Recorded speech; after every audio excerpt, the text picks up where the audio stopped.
The rule of three states, things that come in threes are inherently more appealing than those that don't. With the next generation GMC Sierra, Canyon, and Sierra Heavy Duty, we couldn't agree more. Whether you choose to have the world's first 6-function multi-pro tailgate, available only on the next generation GMC Sierra SLT, AT4, and Denali models, to confidently take on heavy loads with the available 6.6-liter V8 Duramax turbo diesel in the GMC Sierra Heavy Duty, or to get behind the wheel of the only midsize premium pickup on the road, the GMC Canyon, you'll realize all three help you do one thing: go professional grade. Step up to GMC and get 20% below MSRP on next generation 2019 GMC Sierra Double Cab and SLE Crew Cab models with a traditional tailgate. We are professional grade. GMC. Offer includes price reduction below MSRP and purchase allowance. Not available with special financing, lease, and some other offers. Take retail delivery by 9/3/19. See participating dealer for details. Hi, this is Tony Ruggiero, the Dew Sweeper.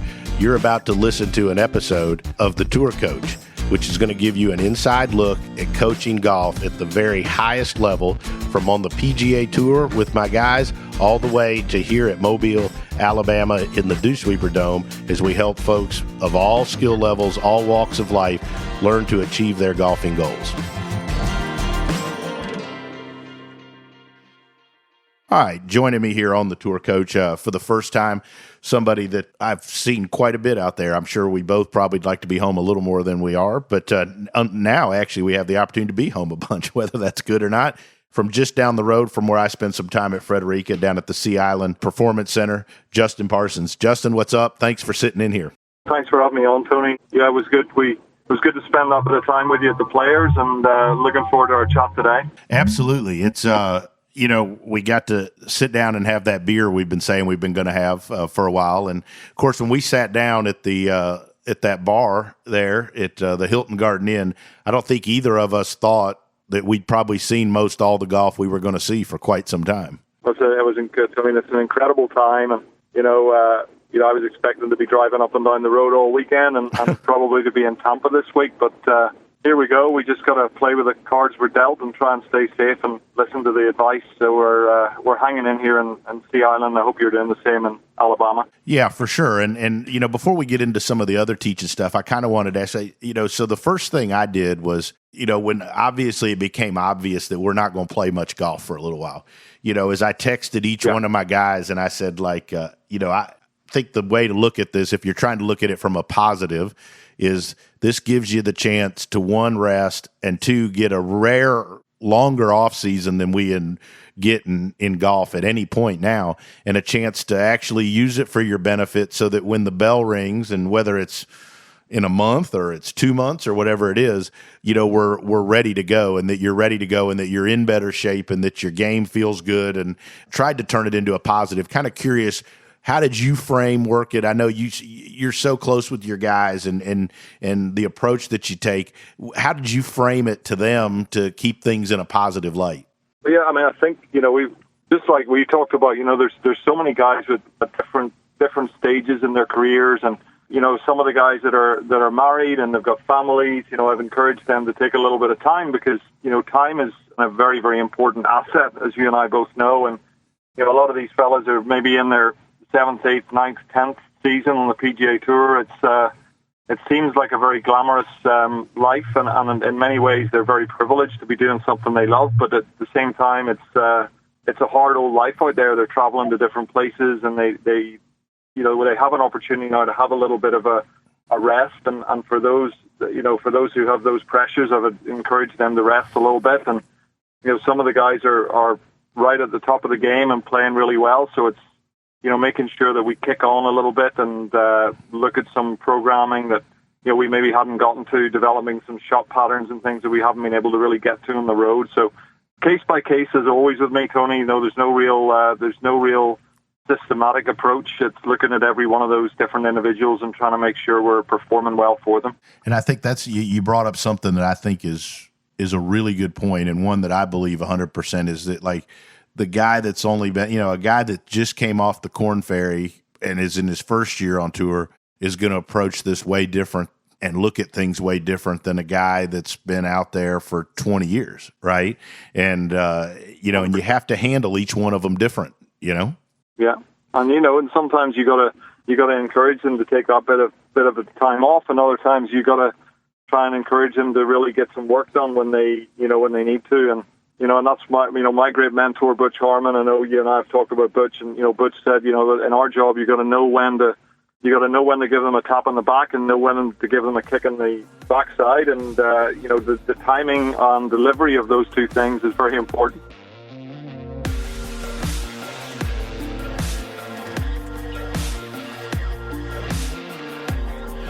So you brought up Butch. You talked about, your mentor, and you and I talked about it. And I've said before on this and other things, I think he's the best in the world at what he does. And I've had the opportunity once to go out there, and it's impressive. And what are some of the things? So talk a little bit about your upbringing as a teacher, because I think the road that we take as teachers that get us to where we are now, teaching tour players and teaching high-level players, has a huge influence and makeup of how we approach things. So I'd love to hear a little about your upbringing and the road that brought you to where you are now. You've got some of the best players in the world, and we're going to talk about them a little bit, but would love to hear a little bit about your road to where you are and how it's shaped your approach to handling these players.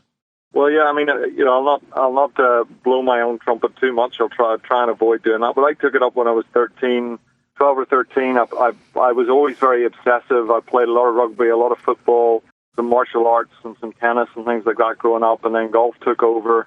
I got the scratch pretty quickly. I think I remember finishing second in the Irish boys, the under 16 type of thing when I was 15. So I really, I got quite good at it very fast, and continued to evolve through into my sort of early 20s. Went out to Wallace State in Huntsville, Alabama on a golf scholarship with Dan York there, who had produced some good players. And sadly, I know Dan passed away, I think, this year. And but there were a couple of Europeans there, and it didn't quite work out for me. I came back, turned professional through the PGA system, did my 3 years, played for a year full-time on what used to be called the MasterCard Tour, is now called the EuroPro Tour. And we had a very active region in the Irish region with a lot of pro-ams. And, really in those days, you could be quite lucrative if you played well in the Irish region. The pro-am scene was very good. And I had a fairly nasty my back was always a little bit problematic, but about 25, 26, I really started to experience some lower back issues, and I got into teaching an awful lot then. And I was fortunate to teach at a place called Blackwood Golf Centre, where we had a very, very active driving range, par 3 course, an 18-hole golf course. And, I remember Tony doing, when my lesson book used to have, 80 to 90 golf lessons in it every week, and albeit that they were 30 minutes. But I always, when young teachers say to me, how should I get into this? I say, well, you've got to teach as much as you can, and you've got to see as many different things as you can see in order to be able to kind of be qualified to get it done. And that 3 years, I think I'll always look back on that. That was my real research time, where I saw, I was teaching some Irish internationals, some PGA professionals, all the way to complete beginners, ladies, kids, the whole plethora. I finished up there 3 years. I went out to Dubai on a kind of a wing and a prayer. I thought it was a great place. I'd been there with a client, great facilities, great weather. This is about 3 or 4 years before 2008. Managed to get a position at the Montgomery, which was a golf course named obviously after Colin, who I was able to spend some time with right at the end of his incredible career, really, on the European Tour. We had a great facility there where I worked under a gentleman called Wayne Johnson, who previously had worked for Butch Harmon in Las Vegas, and Butch had a couple of other interests in the Bahamas and in Portugal that Wayne helped him with. So Wayne really taught me a lot about what the Harmons believed in, the presentation of, the coach, the lesson area, all of that good stuff that, is kind of lost on people sometimes, just the way you present yourself, how you articulate, how you open and close, and how you stick to your guns. And then Claude came along in around about the time we were at the Montgomery looking after Adam Scott, and we kind of got friendly a little bit. And when Butch was going to open his facility at Dubai Sports City at the Els Club, I got a call from Claude, and he said, would I like to come over with him and run it with him? So in 2001, what would that have been, 2010, 11, we started that project, opened in 2012, and I was, very heavily involved with that facility all the way through to 2018, and, really went from a traditional director of instruction to somebody who was teaching a lot of European tour players, and then, I was started to work with Peter Uline, who had some success in America, and I had to travel to America a lot. I was working with Charles Schwartzel, Louis Oosthuizen, Darren Clark, and my career then became kind of American slanted, and I was very fortunate when the guys at Sea Island asked me would I come across and help them to to become a team at their Golf Performance Center, which is a fantastic place to be. So it's it's, when you say it in that fairly quick little stream of consciousness, it all brings back a few memories, I can tell you that.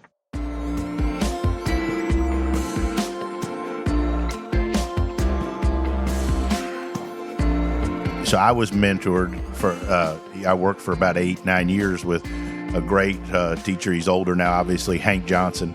And, I learned a lot of the stuff, obviously information, but you touched on that a lot of younger teachers, I don't think of us as old, but we're certainly not as young as we used to, about the presentation and how you set things up and how you open and how you close and how you treat, golfers when they come in to take a lesson. And I'm so thankful and grateful for that information, because I don't see, not being critical of younger teachers, but I tell folks that teach under me now, I think it's important how you set up every day and that you give everybody I think that stuff's important rather than just walking out there tipping over some balls and just filming everything on your phone.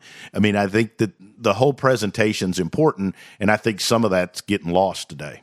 Well, I think you could be right. We had an amazing soccer manager called Sir Alex Ferguson, who always reminds me, when you talk about the Butch thing about, man management, and man management and coaching, it kind of tends to transcend the sport that you're involved with, and that ability to, kind of set your stall out with, not only your presentation, but also the way that you articulate, the way you open the lesson, how you put people at ease, again, how you maybe motivate people.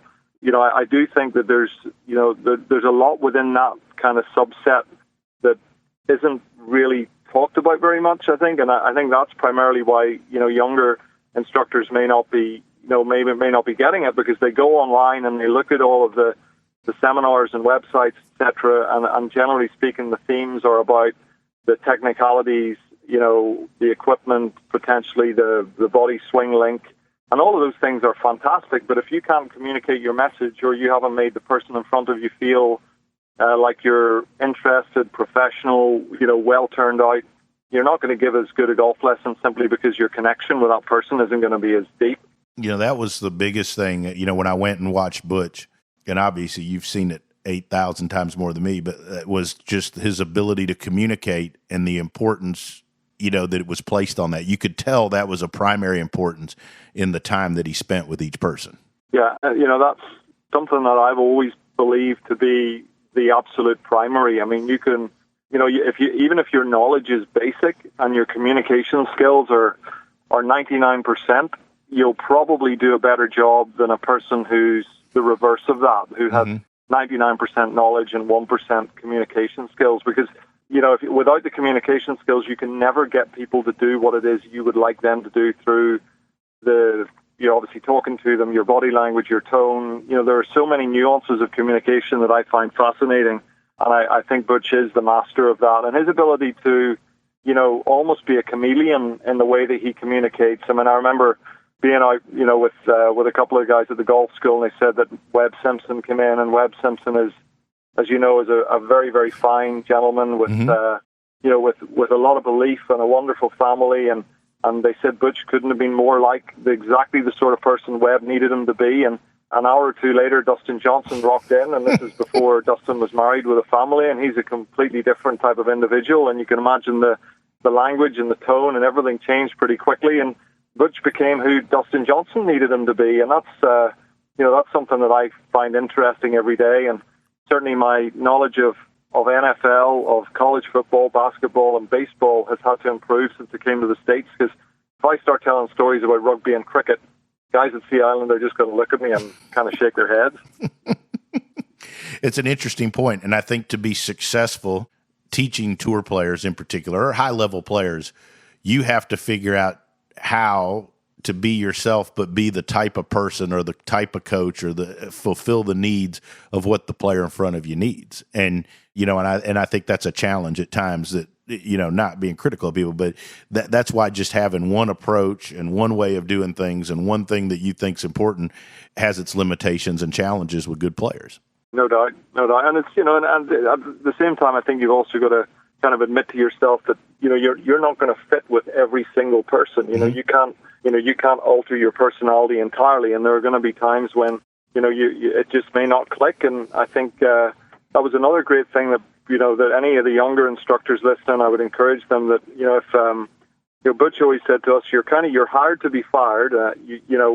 Hopefully you have a relationship with the person before they bring you onto their team. And when you're on their team, you do the very best you can. And when they release you, then hopefully you've got a continued friendship / relationship with them. And I've always kind of approached it that way. And I think it's given me more balance, albeit that, I know it's hard, and I've had to take those things on the chin as you have, Tony, and they feel personal and they feel difficult whenever you do. The player's going to move in a different direction, and you kind of question what you've done wrong and what you could have done better. But at the same time, I think if you recognize that you're there for a period of time, just like a contractor would be in a business, and you're there to try and provide the best return the player can, and at some point that'll probably come to an end.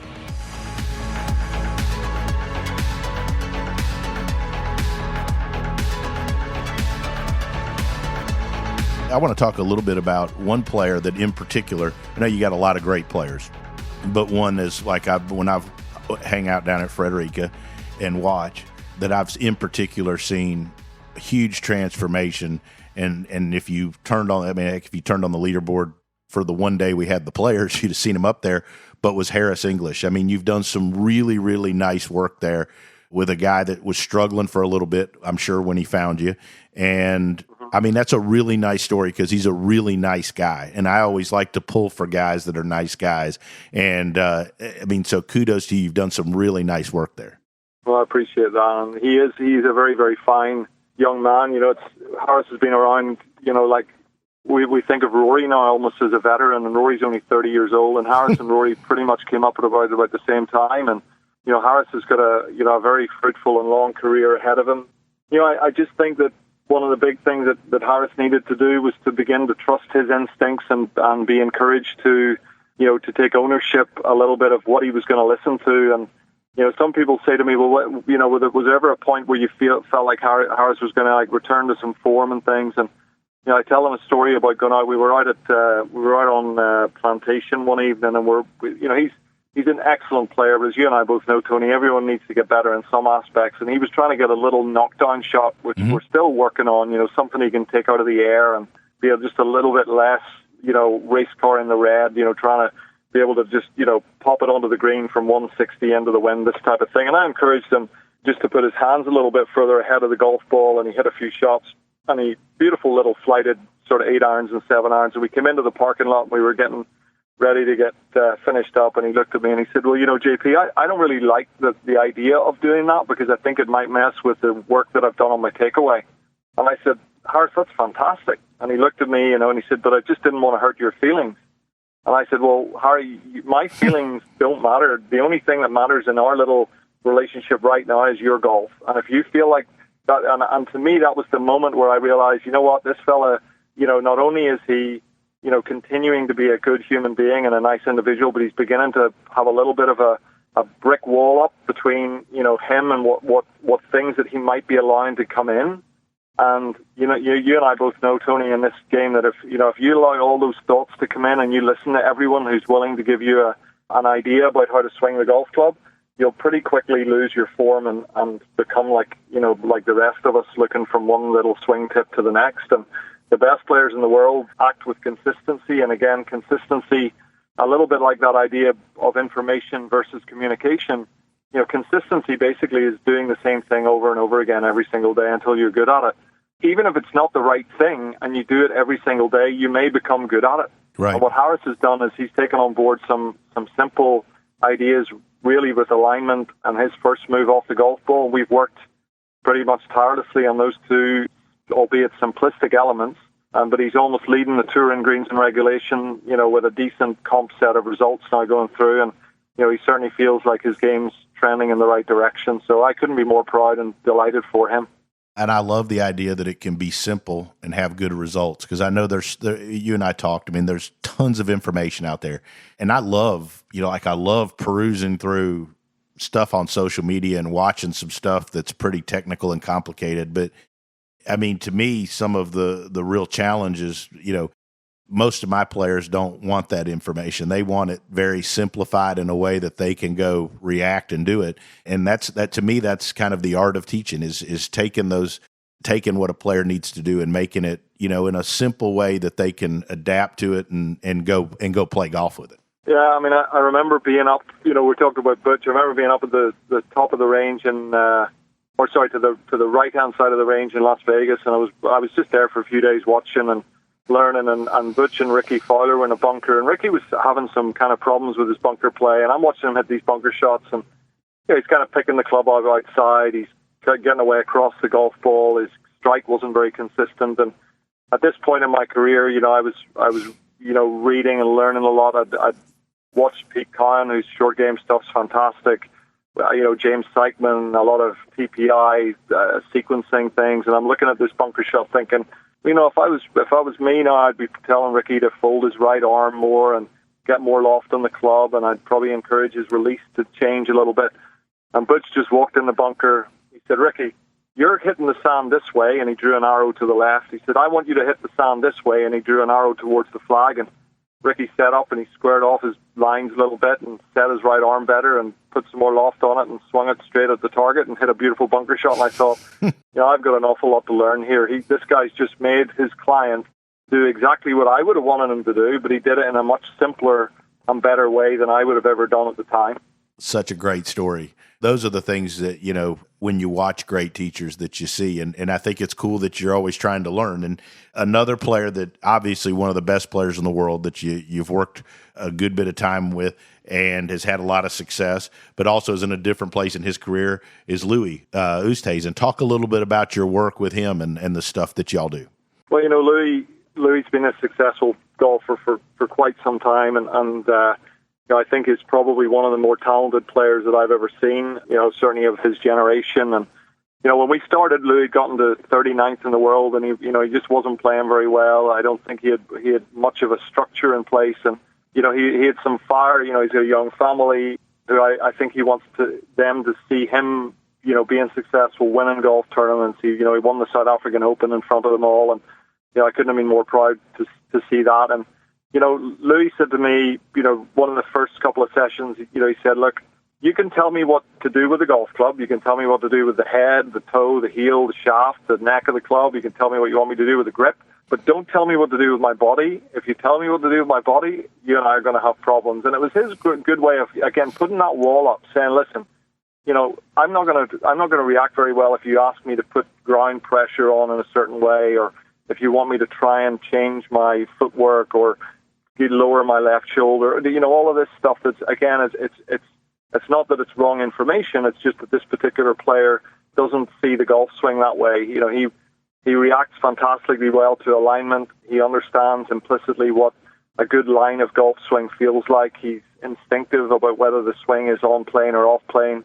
And obviously he's got one of the best rhythms that we've ever seen. So my role with Louis has really been to be a performance manager for him. I liaise with his strength and conditioning team. I liaise with his statistical analysis guy and Mark Brody. Mark and I talk a lot, and we put together reports, and I try and make sure that that Louis is working on the appropriate things whenever he's getting towards tournaments, that he needs to maybe change the distances that his irons are the course is going to present to him, and maybe change the flight with his driver a little bit. But oftentimes in tournaments with Louis, it's really about being a little bit more of a supporting act, and he doesn't want to have to have outside thoughts introduced into what he's doing unless it's absolutely necessary. So again, when to say things, when not to say things, and making sure that if you do have something to say, that you're absolutely correct. Or that's what's so important to me, because people look at Louis just in the same way they looked at Ernie Els and think,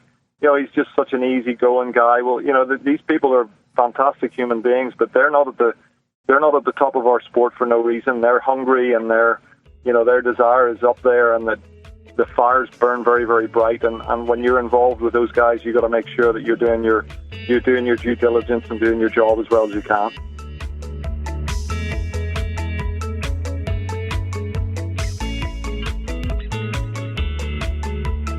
As you talk, I was thinking, you start thinking of all the things that you do traveling on tour. And I think one of the things that we've tried to show in this podcast about talking to coaches that are out there and players is that coaching tour players involves way more, and I think especially the ones that are really successful, way more than just helping them hit a golf ball at the target or way more than just dealing with their golf swing.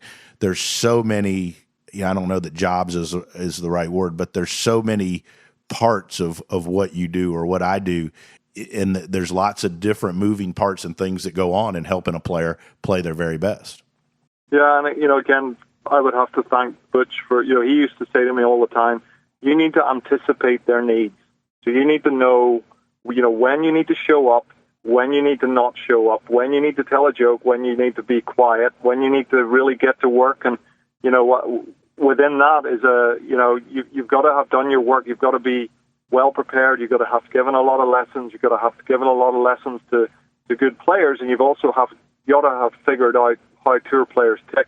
And whilst they all tick differently, there are, as you and I both know, Tony, there are a lot of similarities with tour players that, they're an intricate bunch of people, and they're confident, but sometimes they're not confident. And you've certainly got to, you got to know what you're doing and speak whenever it's the right time and stay quiet when it's the right time.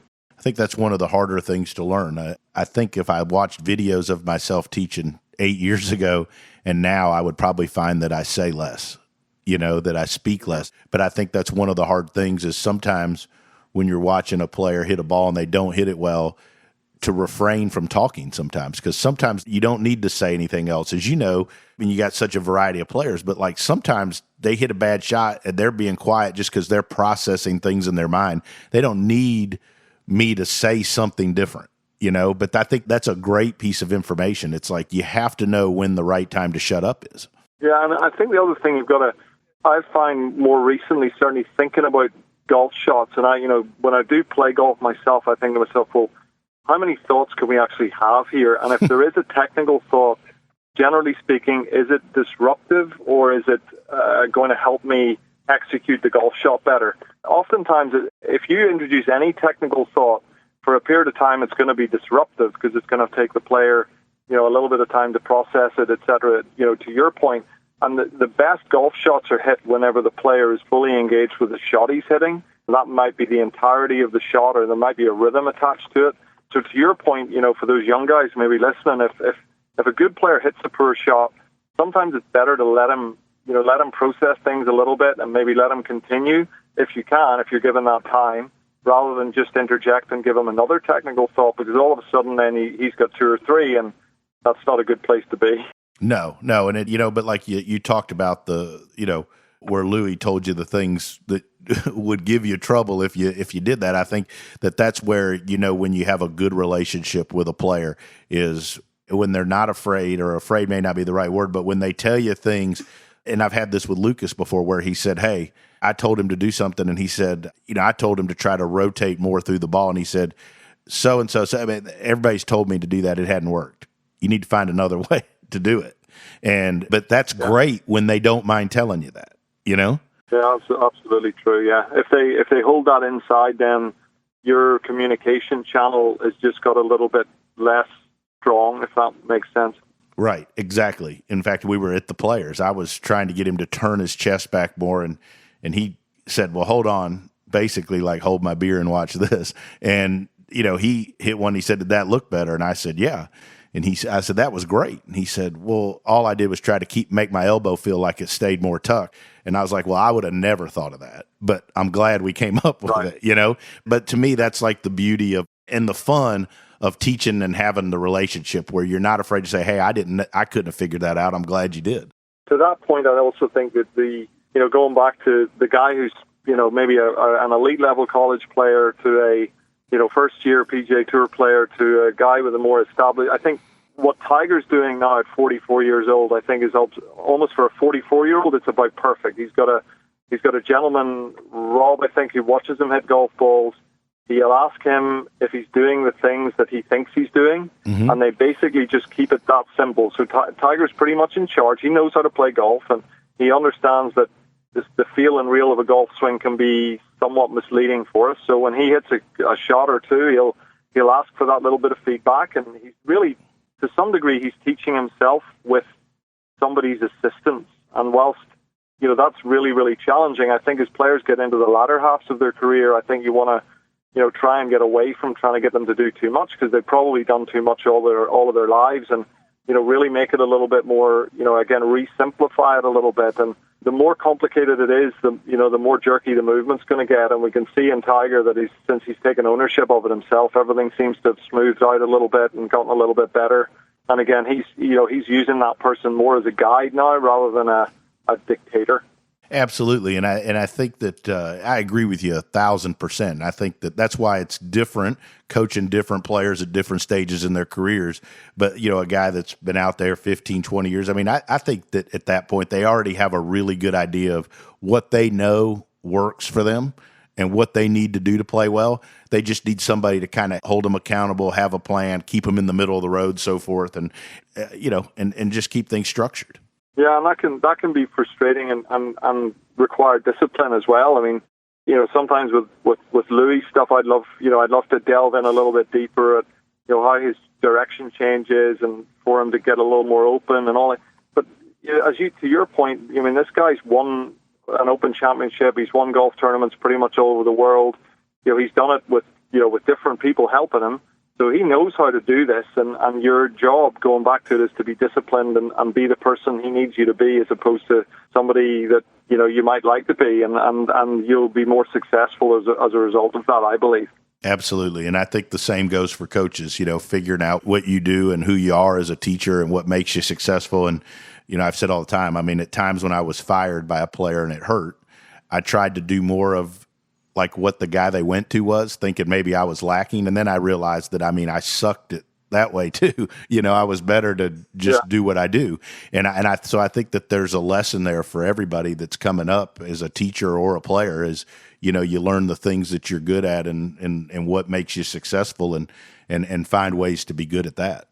Yeah. And, back to your point, I look at some of the guys online who are doing some fabulous work from a swing line point of view, and very technical and rotary things and some components of the golf swing that I kind of choose not to delve into too deeply because I maybe haven't had success with them, or maybe I don't understand them fully enough. But you've got to some degree you've got to stay in your lane and be true to yourself. And my own personal belief is that if I can have a guy who's really confident and who's pretty much well put together, well practiced, well versed in what they're doing. They've got some good options whenever things aren't going quite right, and they've got some good functional mechanics. That's kind of where I hang my hat. So I'll continue to look at the online stuff and just marvel at some of these wonderful swings and extremely high ball speeds, and see if I can learn little bits along the way. You're doing just fine, Justin. First of all, thanks for taking the time to sit in with me. Hopefully, as things progress back to normal, whatever that is, we'll have the opportunity to sit down and have a beer again and maybe tape another one of these over beer or drinks, which is what I prefer. But this has been kind of what we have to do now. I appreciate you sitting in and look forward to catching up with you over at Sea Island and on the road soon. Sounds great, Tony. You stay safe and stay well, and thanks again. Absolutely. Thank you so much for listening to this episode of The Tour Coach with Tony Ruggiero. If you enjoyed this, make sure to hit subscribe, Apple Podcasts, Spotify, wherever you are listening to this podcast. You can stay up to date because we have weekly episodes coming your way with fascinating people in the world of golf instruction at the highest level. Make sure to subscribe and stay tuned. If you want to learn more about Tony, head over to dewsweepersgolf.com to get all the details on what he's up to. Maybe you want to see him, grab a lesson, or go to one of his camps, pick up his book, Lessons from the Legends. You can do that there. If you want to see Tony in action with some videos and other content, head over to golfsciencelab.com/Tony to get more info there. This episode was powered by the Golf Science Lab, and was edited, mixed, and produced by Just Hit Publish Productions. There's one thing, if you know about me, if you've listened to the Dew Sweepers, you've come to listen to me talk, is you know I'm big on loyalty. We give 100% here at the Dew Sweepers. We put a lot of emotional investment into everything we do with every one of our players. And the same can be said for our partners and the folks that have been with us for the long haul and help the Dew Sweepers, help our juniors, help us get to our tour players. And so I want to give a special thanks to our sponsors. Our sponsors are, first and foremost, Buick and our local Buick dealers here around the Southeast, Shrixon Cleveland Golf, who've been with me for over a dozen years, and their belief and support of what we do here with the Dew Sweepers. And lastly, the folks at Vineyard Vines. The folks at Vineyard Vines love what we do with junior golf. They support us on the road. There isn't a better family or group of people that are going to help us look our best, play our best, and have more fun than the folks at Vineyard Vines. So special thanks to our sponsors. Please support those as you get the opportunity. And for more information about any of those, check us out at dewsweepersgolf.com, or you can always check me out on Instagram at @thedewsweeper.